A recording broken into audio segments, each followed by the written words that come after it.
بہت پرانے زمانے کی بات ہے۔ ایک سرسبز اور خوشحال ریاست میں ایک نہایت دانشمند اور ایماندار قاضی رہتے تھے۔ ان کا نام قاضی حامد تھا۔ دور دور تک لوگ ان کی دیانت داری، انصاف اور عقل کے چرچے کرتے تھے۔ ہر شخص جانتا تھا کہ اگر کہیں ظلم ہو یا کوئی مشکل فیصلہ کرنا ہو تو قاضی حامد ہی سچ کو سامنے لائیں گے۔ ایک دن شہر کے دو مشہور تاجر عدالت میں حاضر ہوئے۔ ایک کا نام سلیم تھا اور دوسرے کا نام نعمان۔ دونوں کے چہروں پر پریشانی صاف نظر آ رہی تھی۔ سلیم نے قاضی سے کہا، نیو حضور، میں نے اپنے دوست نعمان کو ایک قیمتی سونے کی تھیلی ایمانت کے طور پر دی تھی۔ اب جب میں واپس مانگ رہا ہوں تو یہ انکار کر رہا ہے کہ اسے کبھی کوئی تھیلی ملی ہی نہیں۔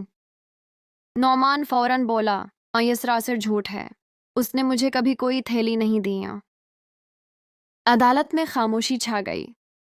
دونوں کے پاس کوئی گواہ بھی موجود نہیں تھا۔ قاضی حامد نے دونوں کو غور سے دیکھا۔ انہوں نے فوراً فیصلہ سنانے کے بجائے کہا، کل صبح دوبارہ عدالت میں حاضر ہونا، میں تب فیصلہ کروں گا۔ دونوں اگلے دن حاضر ہو گئے۔ قاضی نے پہلے سلیم سے پوچھا، نہ تم نے تھیلی کہاں دی تھی؟ سلیم نے جواب دیا، نہ حضور، شہر سے باہر پرانے برگد کے درخت کے نیچے۔ قاضی نے مسکرا کر کہا، نہ جاؤ، اسی درخت سے کہو کہ وہ عدالت میں آ کر گواہی دے۔ لوگ حیران رہ گئے۔ سلیم نے ادب سے سر جھکایا اور درخت کی طرف روانہ ہو گیا۔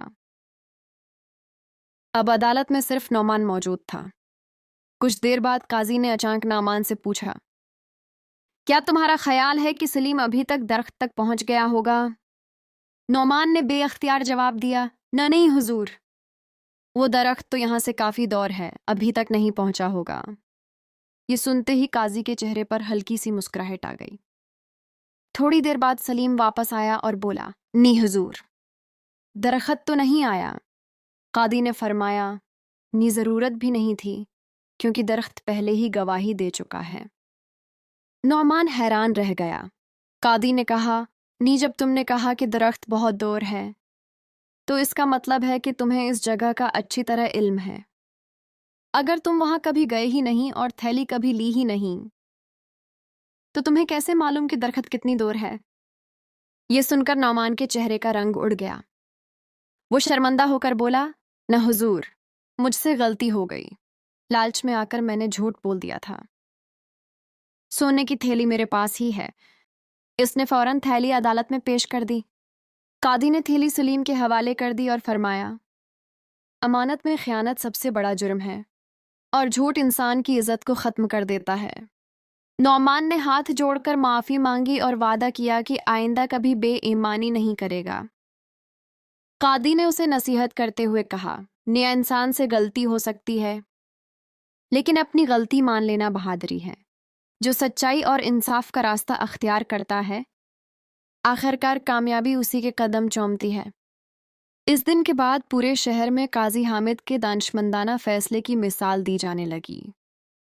لوگ اپنے بچوں کو یہ واقعہ سناتے تاکہ وہ سچ بولنے، امانت داری اختیار کرنے اور انصاف کی قدر کرنا سیکھیں۔ سبق: سچائی، دیانت داری اور انصاف ہمیشہ جھوٹ، لالچ اور دھوکے پر فتح حاصل کرتے ہیں۔ ایک دانشمند انسان صرف قانون سے نہیں بلکہ عقل، صبر اور انصاف سے بھی فیصلے کرتا ہے۔ Thanks for watching. Subscribe for more videos.